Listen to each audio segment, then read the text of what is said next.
Okay, so today we'll start with our very first chapter, that is the Pediatric Endodontics.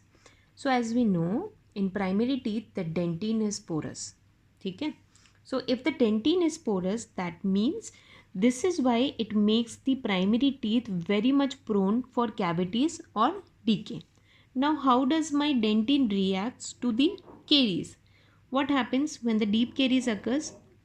The dentine dentine activates the existing odontoblast layer. This existing odontoblast layer forms the dentine again. Okay, so that means here the existing odontoblast, suppose this is my tooth, this is my deep caries, it will activate the odontoblastic layer. This odontoblastic layer will form my dentine, that will be known as reaction, that is reactionary dentine. Now the second is the reparative dentine. In this, the caries will damage my odontoblast layer as well. Now this, what will happen if odontoblast is damaged? Now in the there are different zones, right? You know the zones of pulp. So now the from the cell rich zone, again the odontoblast layer will form, which will deposit the dentine. So you understood the two difference between the reactionary and reparative dentine. Very simple. Reactionary dentine, the dentine which is formed by the existing odontoblastic layer, while the reparative dentine is formed by my when the new odontoblast layer again forms my dentine, that is what known as my reparative dentine. Now we'll be starting with the main chapter, that is the main part of the chapter, that is the pulp therapy. So first we'll start with the vital pulp therapy. I'll start with the indirect pulp capping. So according to Engel, it is a procedure where small amount of carious dentine is retained in the deep areas of the cavity in order to avoid exposure of the pulp, which is followed by the placement of a suitable medicament and restorative material that heal off the carious dentine and encourages the pulp recovery. Okay, I know it's a very big definition. Don't panic. I'll make you understand. You don't have to mug it up. So suppose this is my teeth and this is my pulp. So here this is my deep caries. So now what will I do? I'll excavate this all part except I'll leave a very small part here. So procedure where the small amount of caries or the affected dentine. Okay, now this affected word is very much important here. There are two types of dentine, carious dentine, infected dentine and affective dentine. Infected dentine is which contains the active bacteria. You have to remove it, you cannot avoid it. Okay, I cannot show it clinically, but clinically how can you differentiate between affected and infected dentine? Infected dentine will be like it will be more creamish type soft dentine, you can easily excavate it. But in cases of affected dentine, its color is brownish color, you will see, which will be hard in consistency, it won't be like infected dentine. So now if you furthermore excavate my affected dentine, you will expose the pulp. So and also affective dentine has passive bacteria, it does not it does not causes further decay.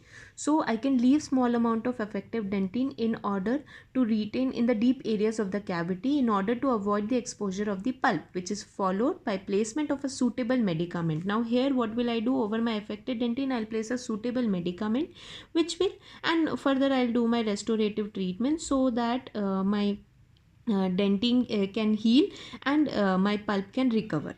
So now what are my indications?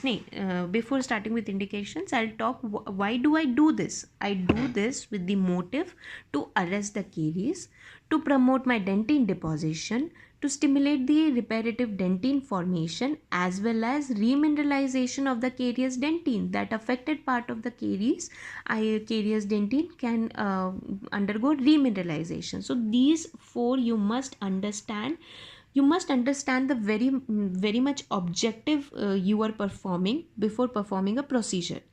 Now when it is indicated, suppose a patient comes to you in your clinic and he or she complains that, doctor, there is no spontaneous pain. What do you mean by spontaneous pain? That is, there is no continuous pain I am not having.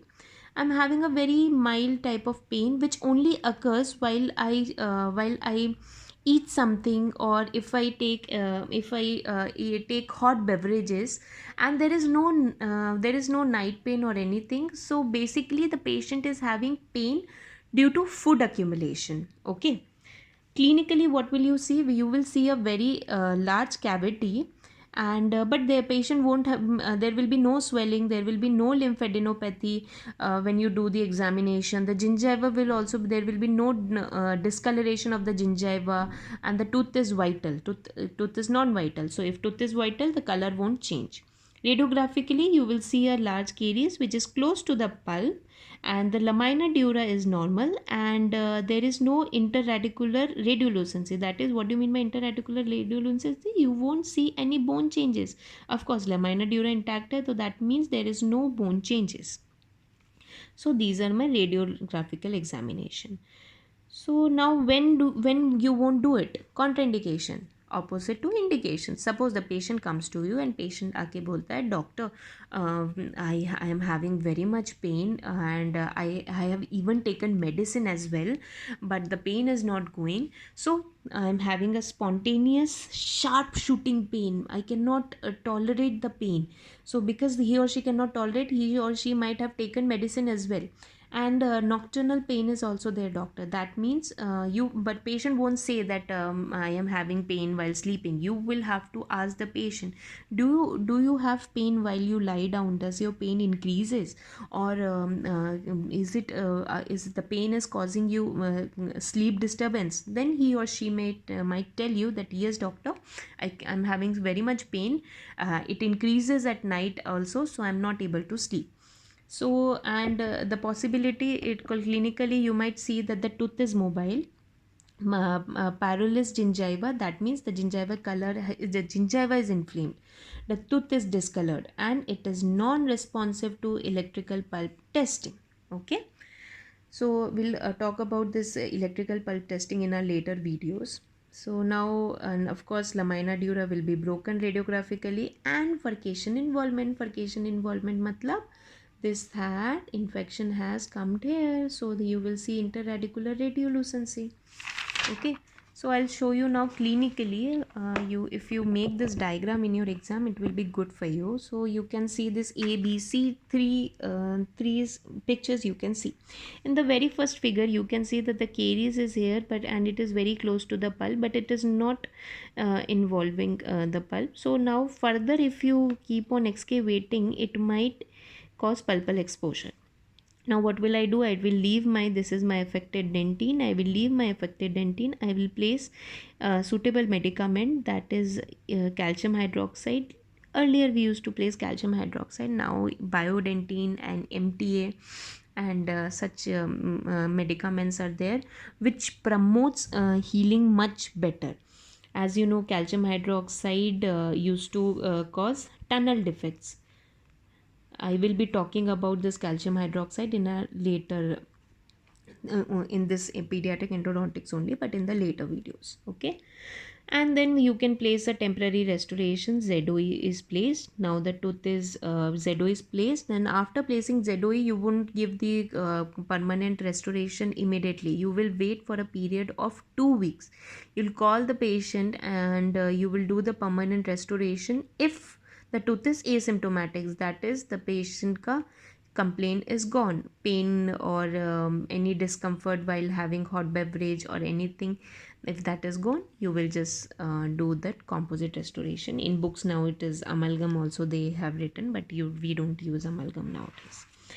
So now is the you can do this indirect pulp capping in two steps. It can, in matlab two methods are there. The number one is the single visit approach, and the other is the two-stage approach. First we'll talk about the single visit approach. Patient came, you'll make the patient sit, you will give the LA, you will place the rubber dam. Now you will remove all the caries till the enamel dentine junction and ensure that the walls of the caries should be caries free. Now proper removal of the soft or the deep caries or the infected dentine is done. That is done using the round bird number 6 and number 8. Now hand excavators must be used only to remove the caries that are at the dentino-enamel junction. Do not use burrs here or else you might expose the pulp. Now you will do the placement of the lining material. Then you will give GIC and hard setting calcium hydroxide ZOE. Now definite restoration is given after 2 weeks of waiting period. So this is my single step approach. You left the affected dentine and you made the patient go. You'll call in 2 weeks. Okay, now you might be thinking, if we are calling, then how come it is a single step? The single step here is, you in the next appointment you will just be giving the permanent restoration. You are not opening the cavity again.